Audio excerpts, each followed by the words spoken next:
Kung mayroon mang isang okasyon na sineselebrate natin palagi taon-taon, yan po ang birthday natin.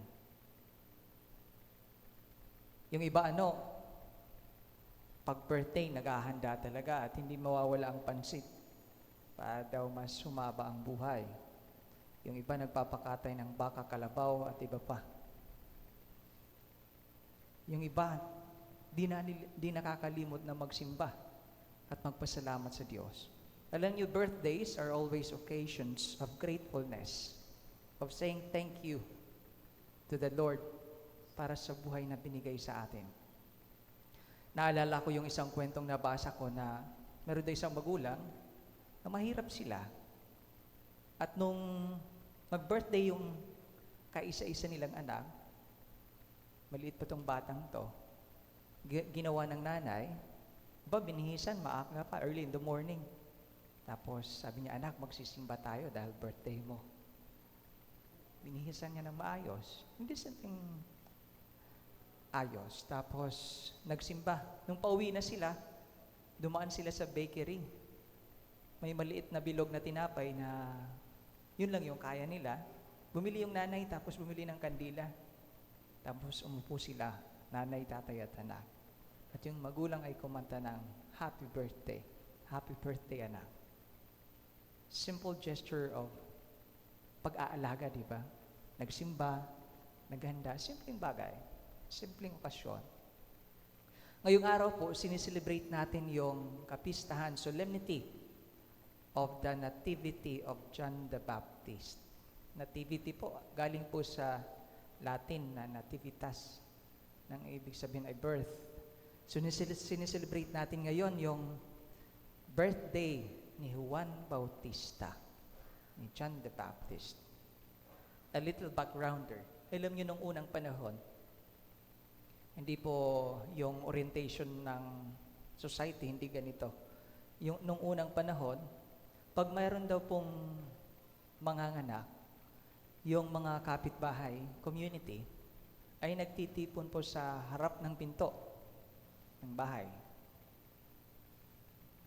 Tapos, sila'y nag-aabang. Yung iba daw may dalang gitara. It's always an occasion, di ba? Now, pag lalaki daw po yung ipanganak, nako, party yan. Kasi ang society noon, patriarchal. Pag may lalaking anak, ay magtatrabaho yan. Kasi lalaki lang pwede mo trabaho.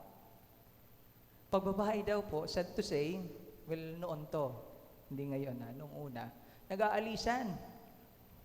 Pag babae daw po, yan yung orientation daw po nung una, nabasa ko po ito.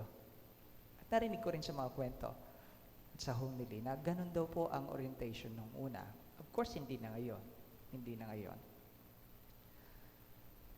Kaya nga po sa ating pagbasa, yung first paragraph, sabi diba, nakigalak yung kanilang mga neighbors. Nakigalak, hindi nakichismis. Nakigalak.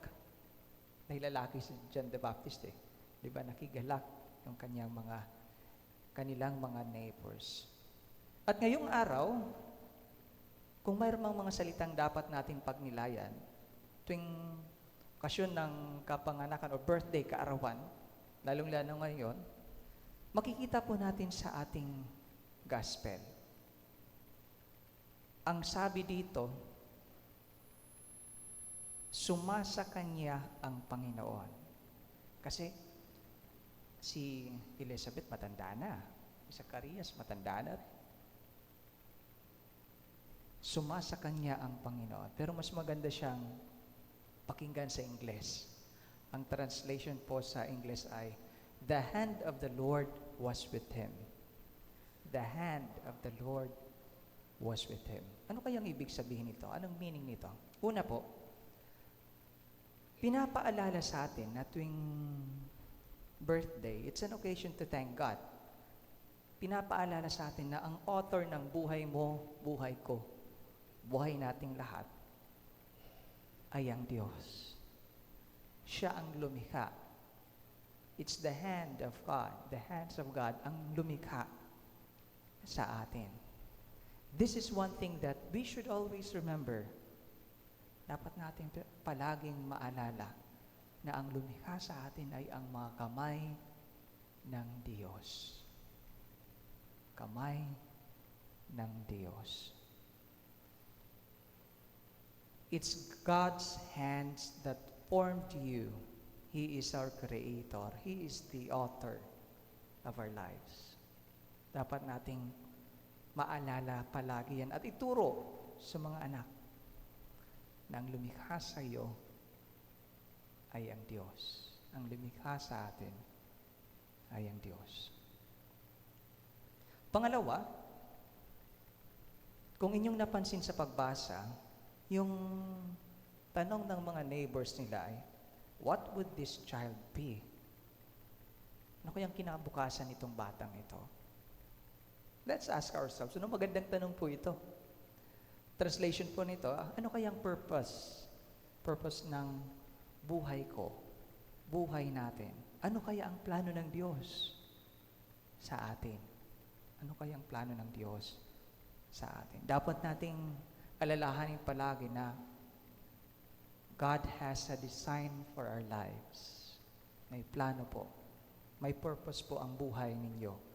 May purpose po ang buhay natin. At ito'y dapat nating alamin. Dapat nating alamin. And so this feast, itong kapistang ito, it invites us, iniimbitahan po tayo to be grateful always to God. Magpasalamat palagi sa Diyos. Pag birthday, it's sa buong buhay naman. Magpasalamat every day. And to remember na ang lumikha sa atin, the one who formed us, ay ang Diyos, ang mga kamay ng Diyos. And to be open to God's plans, like John the Baptist.